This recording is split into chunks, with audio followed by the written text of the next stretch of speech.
Hello everyone and welcome into today's episode of Awaken Radio.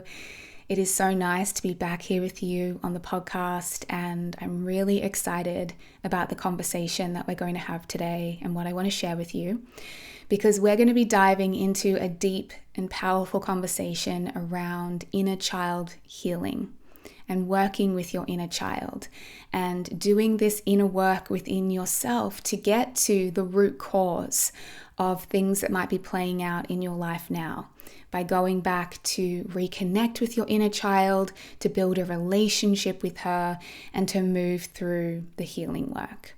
And so in this episode today, I'm going to talk you through a bit about inner child healing. What is this? What does this even mean? I'm going to share some of my experiences of using this type of healing work and why I'm so passionate about it, why I really believe it is such a key part of creating deep change and transformation within ourselves. And I'm also going to offer you a little process. I've broken down the process that I use into 5 steps that I'm going to talk you through, so that if you want to start to practice some of this healing work within yourself, you can follow this little process that I use within myself and with my clients to support you. And look, everyone will move through inner child healing work in their own way, and some people guide it differently to how I guide it. So it's really about finding a way that works for you, and also recognizing you don't necessarily have to do this work alone. So it's definitely work that we can guide ourselves through and create a lot of awareness and shifts and changes within ourselves through doing this work within us. But it's also work that's really supportive to work with a practitioner or a therapist or a psychologist on, so that you can feel really held and really guided and really supported. Especially if you're someone who hasn't done much of this work before, or if when you think about connecting with your childhood or your inner child, you feel overwhelmed, you feel like there's too much emotion there, you feel numb or disconnected, you can't remember anything, or you feel like perhaps there's some trauma there that if you reconnect with it, it's going to be too overwhelming. They're the instances where it's really supportive to find someone to work with who can hold you and guide you. But as a starting point, this conversation today will even just help you in bringing more awareness to this type of inner healing work that you can be doing, and maybe beginning some of the steps within yourself. So I have a lot I'm going to dive into in this episode, and I'm so excited to share this with you. I put a poll up on my stories yesterday just asking who would like a podcast on inner child healing, and I had hundreds of you respond saying that you would. So I have no doubt this episode is really going to resonate with a lot of you. Now, before I dive into the episode, I actually have something really exciting that I want to share with you that I've been working on behind the scenes and waiting to share.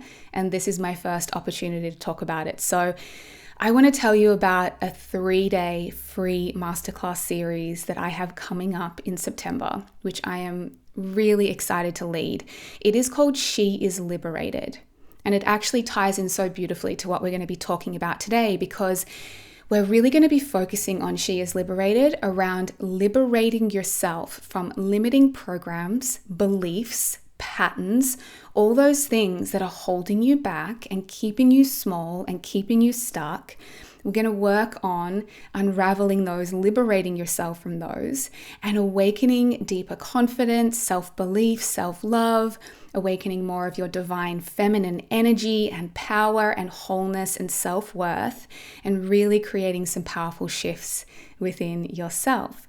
Now, if you were part of my 3-day masterclass series last year, which was called Become Magnetic, you're going to love this one. I haven't done another 3-day masterclass series in a year.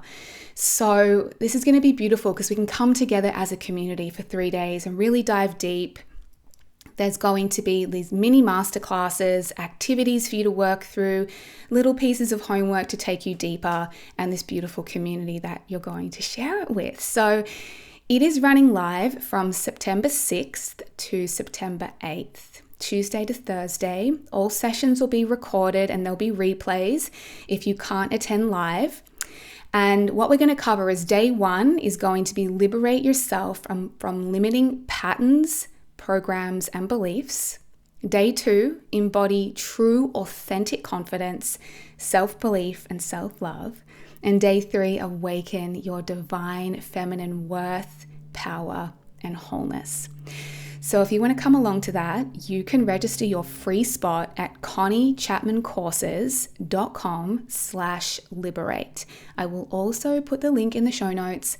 It's going to be a really powerful event. I have so much I want to share with you, and I think you're going to get so much out of it, especially if you enjoy this episode today, because we will be doing some inner child work in She Is Liberated as well.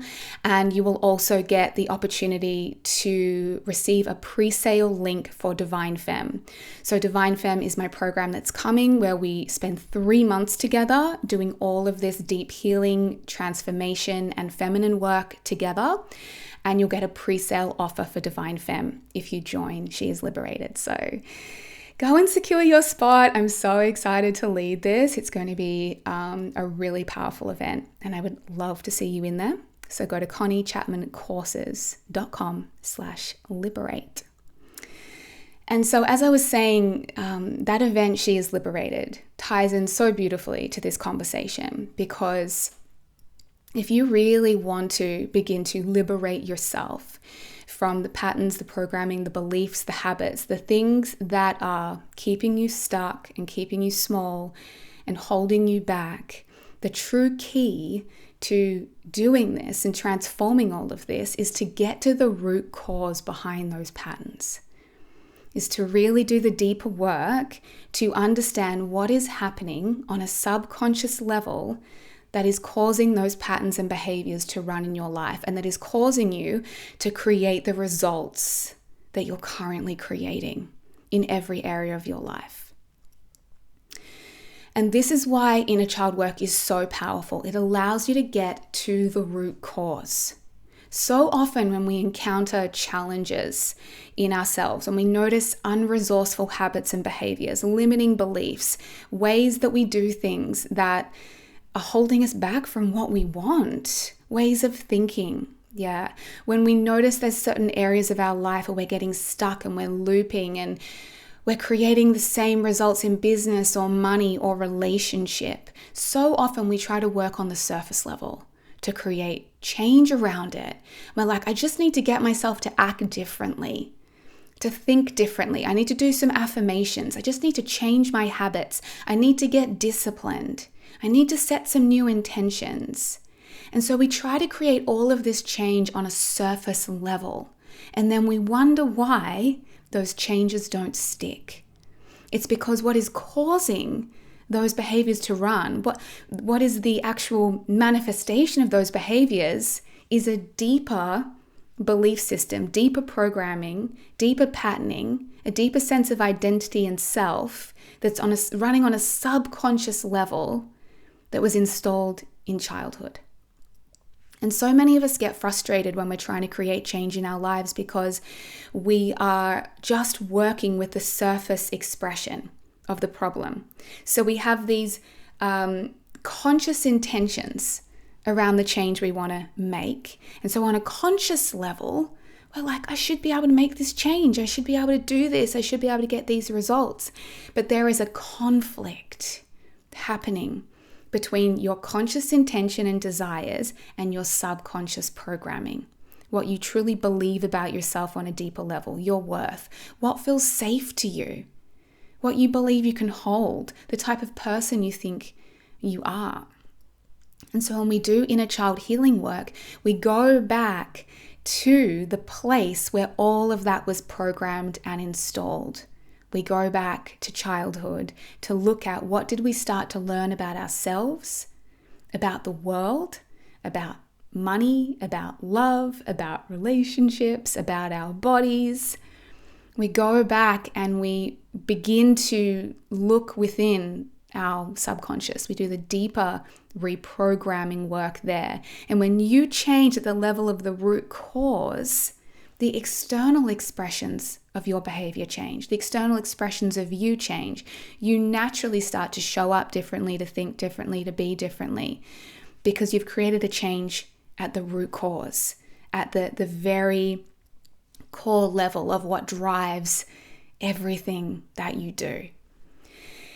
And so inner child work is so powerful and beautiful, because we have within us, even though we're adults now, we have all these expressions of younger versions of ourselves still within us. We still have that energy within us. You know, you can go back and you can reconnect with a version of yourself from 5 years ago that went through a heartbreak and she never properly processed it. Maybe she just suppressed it and went out partying. Maybe she just moved on and started dating someone new. Maybe she just shut down emotionally. That part of you still exists within you, so you can go back and reconnect with her and help her complete the healing process. You can go back and reconnect with a teenage version of yourself. You can go back to that teenager that experienced bullying at school, and you can go and sit with her and support her and hear what was going on for her, and actually help her again process and resolve the emotion, the trauma, the limiting beliefs she built about herself. You can go back and reconnect with that version of yourself. And similarly, you can go back and reconnect with your inner child. So your inner child is an energy that still exists within you. There is an energetic expression of her still within you. And so when you go back and reconnect with her, which you can do through using your imagination to connect with an image of her, a feeling of her, of energy of her, you can go back and reconnect with memories. You can use a photo of her to help you remember what she was like at that age. You can go back and find out truly what was going on for her in childhood, what she was feeling, experiencing, the beliefs she was building about herself, the meanings she was making about the world, the things that were causing her pain, that were wounds, that were hurts inside of her. And you can go back and resolve that. Yeah, and that's the healing work. Because what's often happening in childhood is we're having these experiences and we are making meanings around these experiences that we're having. And as we're just navigating our childhood life, we're experiencing school or our parents or our siblings, our home environment, and all of it is impacting us. We are little sponges as children. We are operating primarily from the subconscious mind from ages 0 to 7. And we are modeling and mirroring what's happening around us. We are taking it all in. It is shaping us. It is defining us. Our nervous system is calibrating to the nervous systems of the people around us. We're noticing how our parents are showing up and we're modifying ourselves accordingly. Because as a child, everything is about getting love. Everything is about your survival. And you will do whatever you need to do to ensure that you belong in that family, you feel connection, you get a sense of safety, and you get a sense of love. And sometimes for us as kids, that means totally modifying ourselves, learning a whole new way of coping and being that isn't necessarily authentic, but is how we need to be in that environment in order to get our needs met.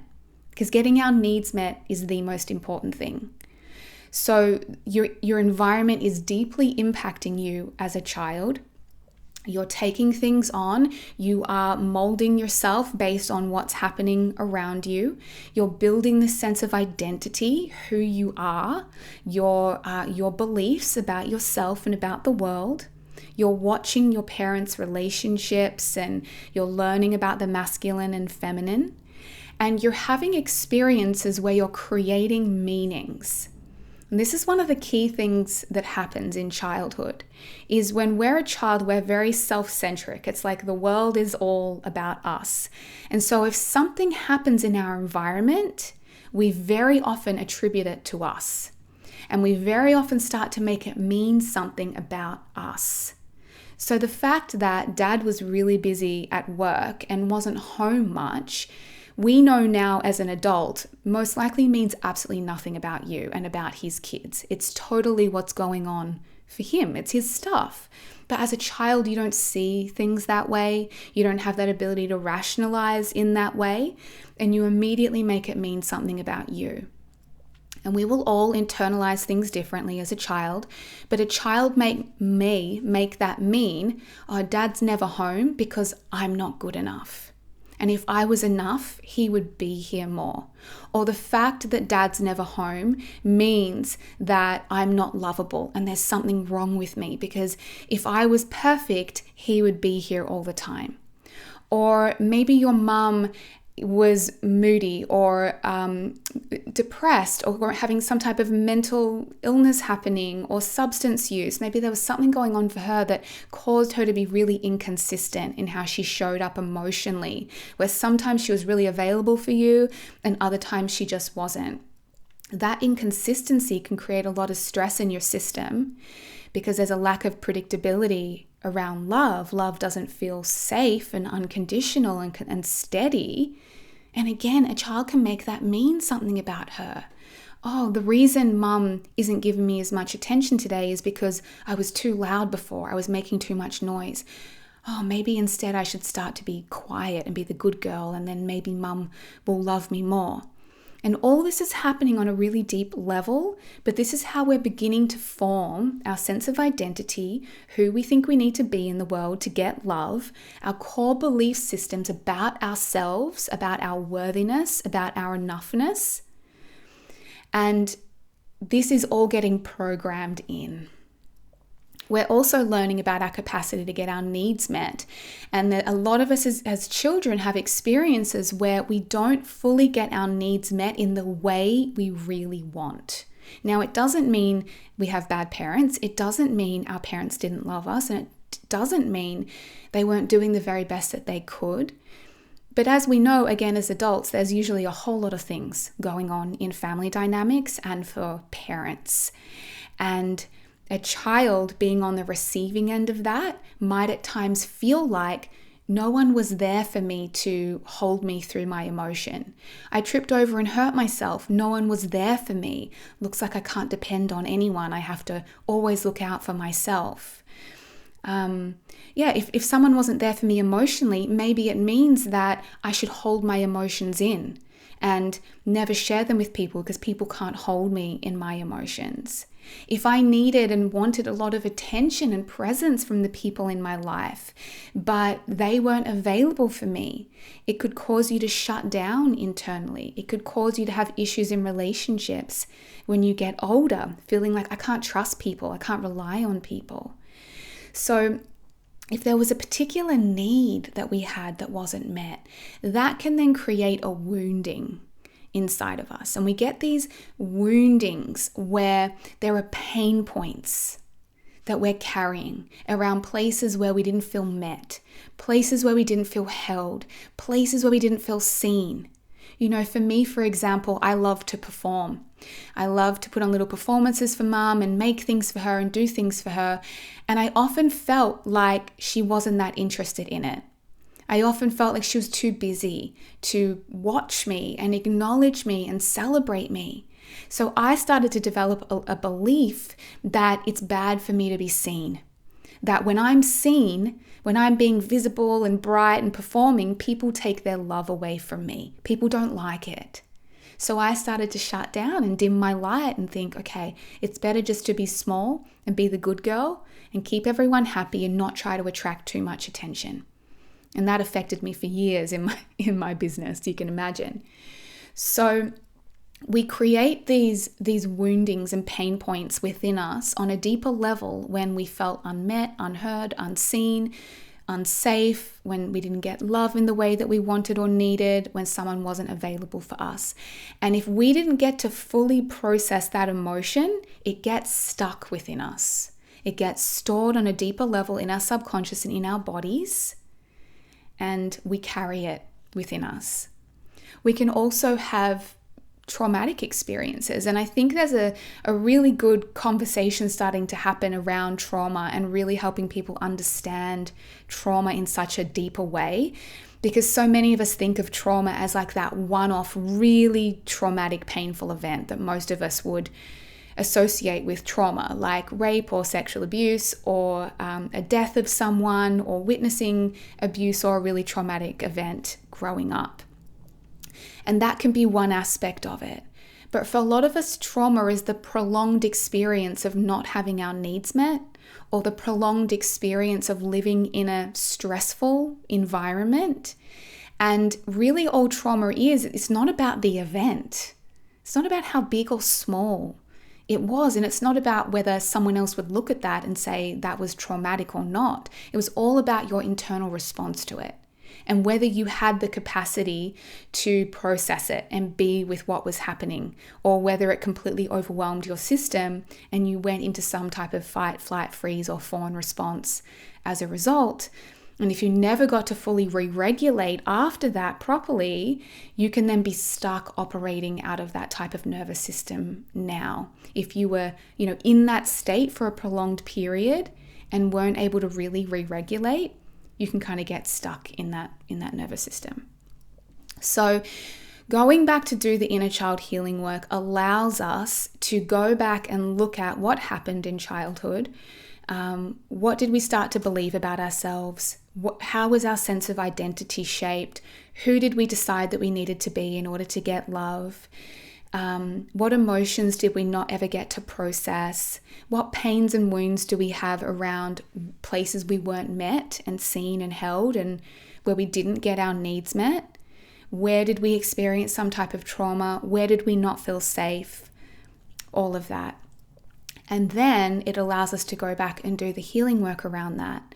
And to begin to as well, and we'll talk about this in a minute, make the connection between the unresolved patterns from childhood, the wounds, the belief systems, and then how that's impacting you now as an adult.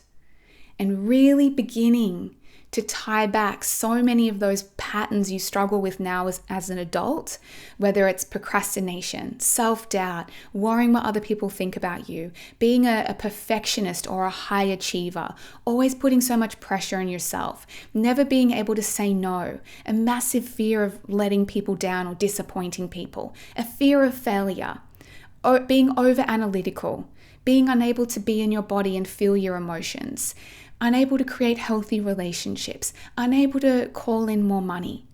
A lot of these things, if you find yourself in any situation in your life now, looping, getting stuck in the same point over and over, constantly getting triggered, never being able to move beyond a certain level in a different area of your life, constantly getting caught back into old patterns that are unhealthy and unresourceful and keep you small and stuck. And if you've been trying to create all of the conscious change around that and change your behavior, but you keep self-sabotaging and defaulting back to your old way of being, it is likely that there is something going on at a subconscious level, at an inner child level, that is the root cause of that needs to be healed and resolved. And when you go back and do that work and you actually resolve that, you automatically start to notice changes in who you're being, in the decisions you're making and how you're acting, in the results you can create, and in how you're showing up in your life. Okay, so let's start to get into my 5-step process, because I'm sure you're beginning to see that I can talk about this topic forever. I am so passionate about it. I know a lot about it. I have been working with my clients on inner child-based processes for 10 years. I really started with that depth of work when I started coaching, and I've been doing this work in myself for even longer than that. So I have a lot to share about it, but I would say I've been going deeper than ever before this year, because I've been really bringing in embodiment-based work, so much more around the inner child healing work. And I'll talk about that because there's a difference with inner child healing between just creating a lot of awareness and being like, oh, okay, I understand, I have the awareness, I can see that I had these experiences in childhood, and I can connect now and understand that that's why I do what I do now as an adult. And cool, I've got that awareness, and that feels empowering and great. I'll be aware of that moving forward now.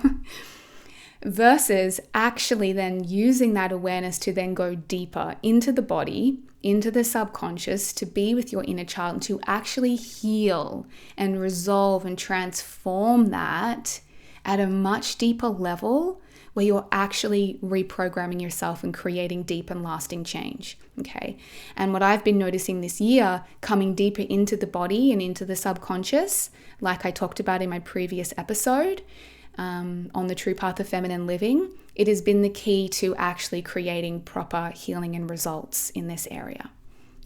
Okay, so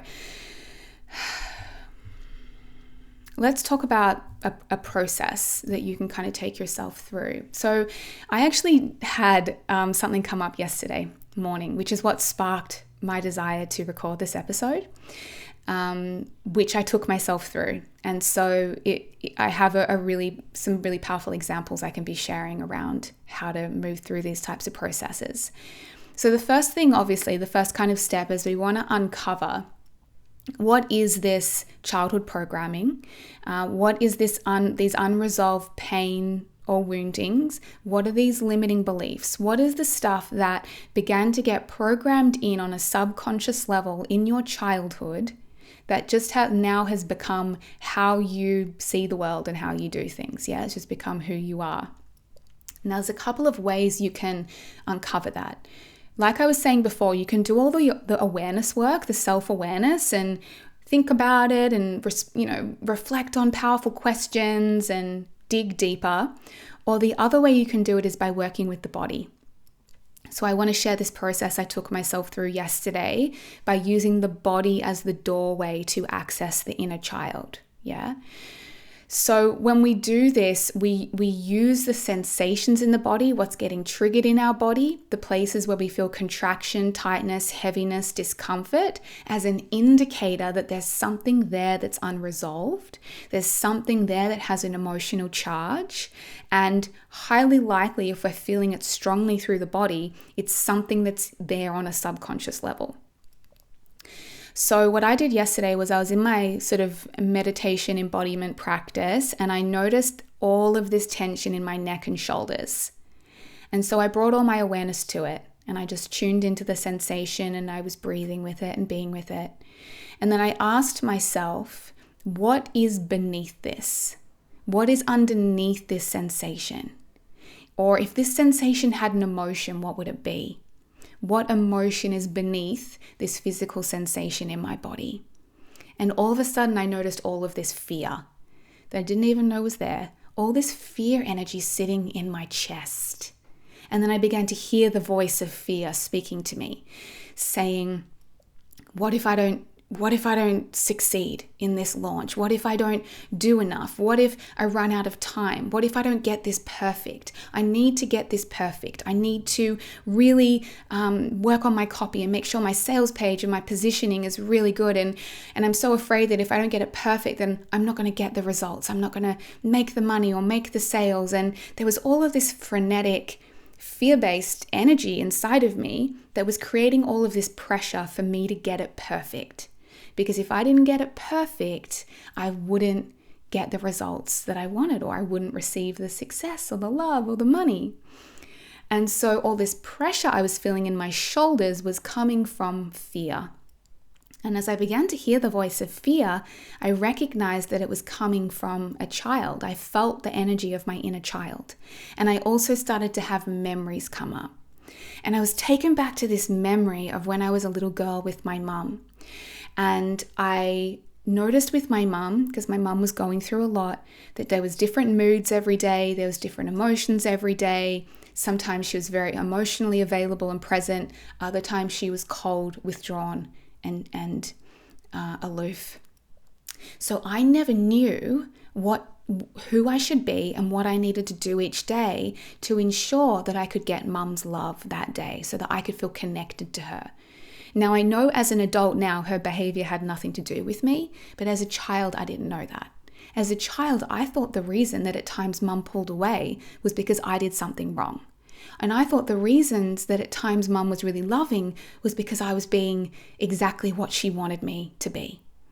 So I would notice there was this confusion as a kid and this fear of like, okay, I have to get it right today. I have to try to figure out what does mum want and who do I need to be and how do I need to act and what do I need to say so that I'm going to get that good version of mum and she's going to be really loving and warm with me today. And I recognized that it was the same energy. It was this feeling of pressure.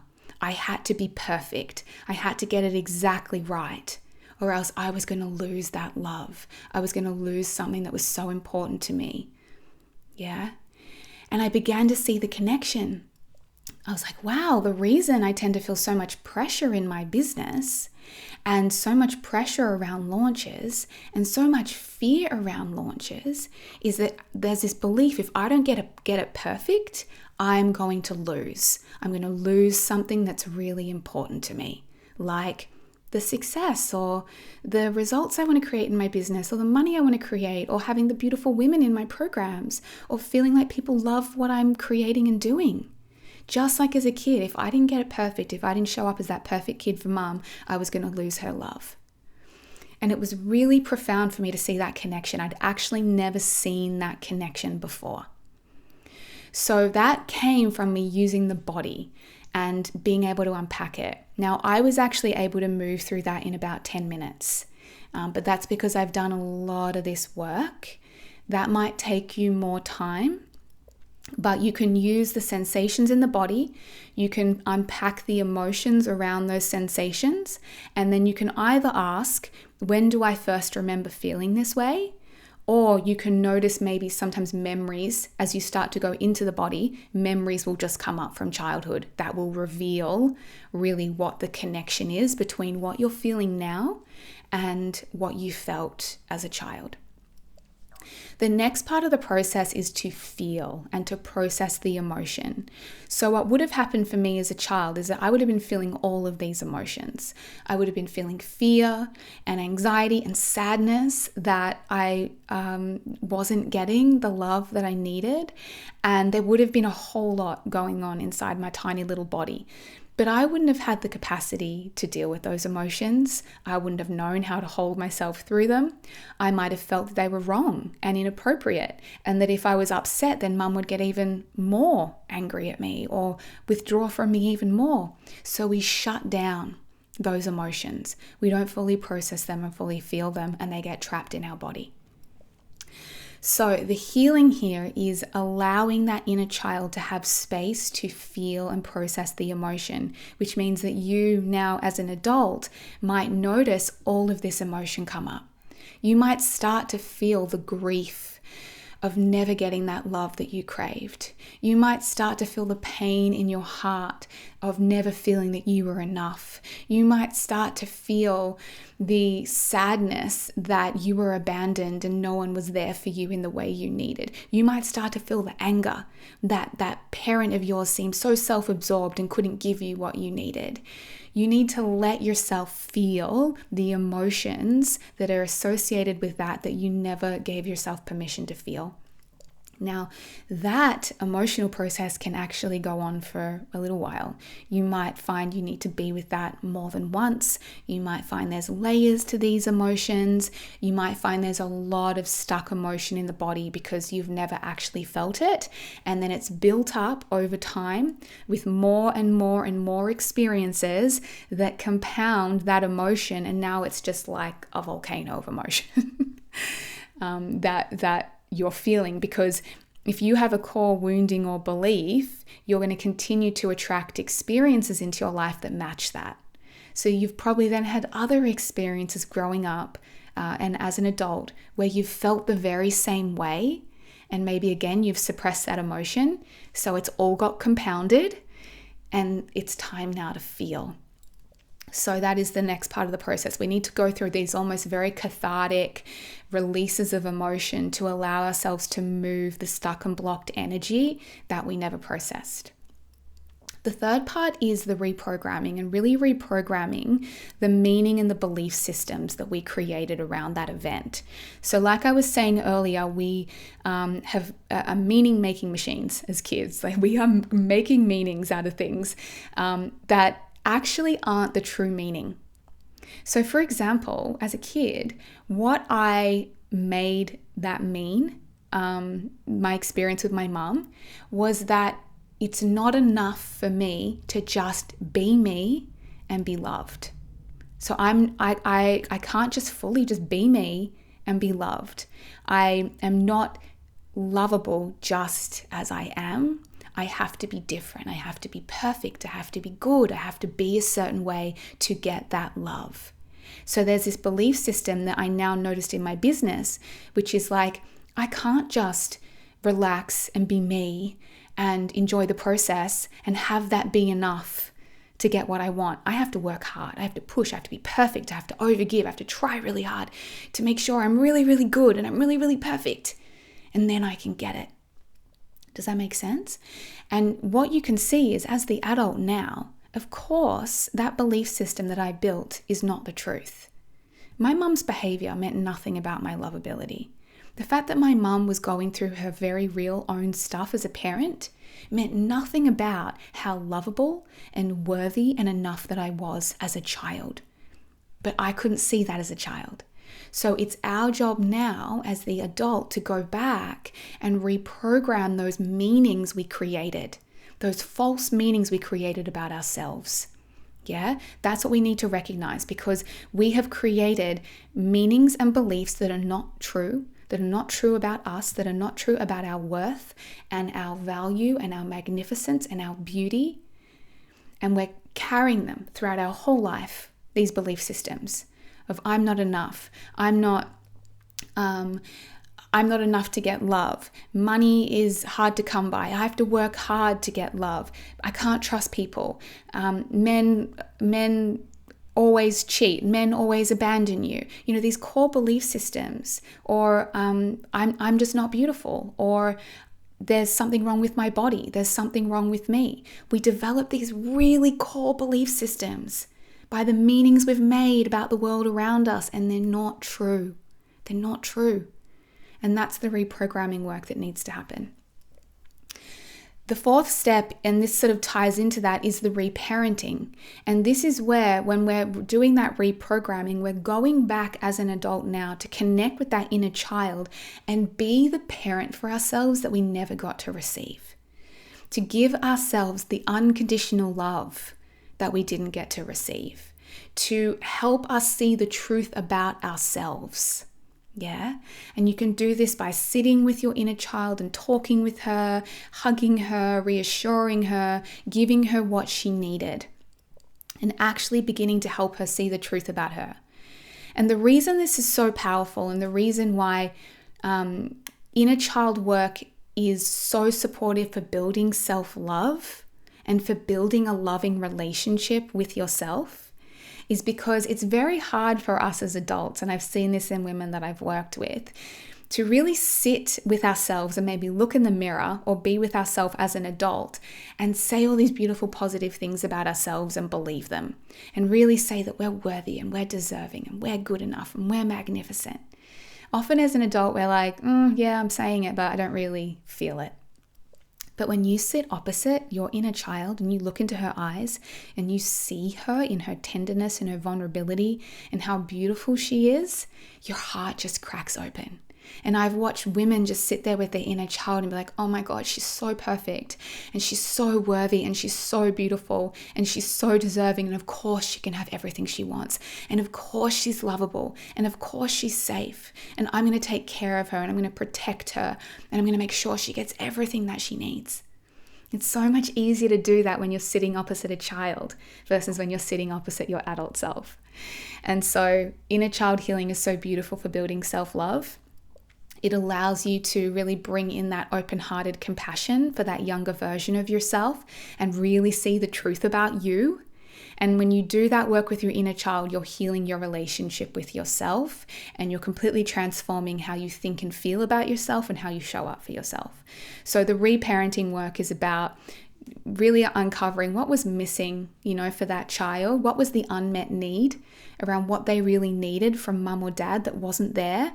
And you building over time that relationship with that child to continue to give to yourself and tend to yourself and give that part of you what they never got to receive. And then the final piece it's kind of this ongoing relationship, but it's your ability to hold her and stay in your body when you get triggered. So even once you do all this work, she's still going to get triggered. This wound within you is probably still going to get triggered. And I find with these really deep wounds around things like love or abandonment or safety, or our worthiness and our enoughness, sometimes they stay with us. They stay with us. But the more that we resolve them, the less of an active trigger, they are. But if you do get triggered along the healing journey, like for example, for me, I might step into my launch and notice I'm still getting triggered. I'm still noticing that pressure and that need to be perfect, right? When that happens, you have to stop and go and be with what's coming up. What most of us do is just go, oh, okay, I need to do more then. Oh, okay, I need to change my behavior then. Oh, I need to fix this. I need to journal about this, or I need to go talk to someone about this. No, you need to sit and feel. Go back into the sensations in your body. Hold yourself through the energy, the sensations, the emotions that are coming up. If you don't fully feel it in that moment, it's once again going to get trapped in the body and get stuck. You're going to have to process it at some point, what's getting activated. So every time you get triggered and you can go and be with yourself and sit, hold yourself in it, feel, move the emotion, listen to your inner child, talk with her, hold her, love her, give her presence, the more you're going to continue to heal and resolve this wound. And that's the ongoing work. And that's one of the biggest things about healing our inner child. This isn't a one-off event. You don't just do this once and then tick the box and say, yep, okay, that inner child wound is complete. This is a lifelong relationship. Having this relationship with your inner child where you are continuously in communication with her, you're loving her, you're honoring her, you're showing up for her, you're listening to different things that are getting triggered. This is the work of inner child healing. It's a lifelong relationship. And the more that you can build this relationship with her, which is just this aspect of you, the more you're building this incredible relationship with yourself, of self-love and self-devotion, where you deeply listen to yourself and you show up for yourself, you take care of yourself. You get present to the things that get triggered, that get activated, and you hold yourself through them. Yeah? So this is an ongoing relationship of healing that you're going to be in for forever, because you're in a relationship with a part of you, with yourself, when you are doing the inner child healing. And it's one of the most beautiful relationships that you can build. Yeah. And it allows you to ensure that you're always going to the root cause of things when things are getting activated, and you're really going in to do the deeper transformative subconscious reprogramming work, rather than just making surface changes and wondering why nothing in your life is changing.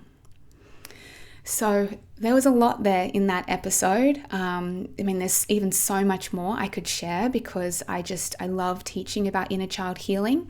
But I hope that that's been a supportive starting point. I hope if you're someone that had never done this type of work before, or had maybe done some of this type of work but hadn't really known how to go deep with it, that there's been some things in here that have been really, really supportive for you. So feel free to send me a message, an email, let me know how this landed, how this supported you.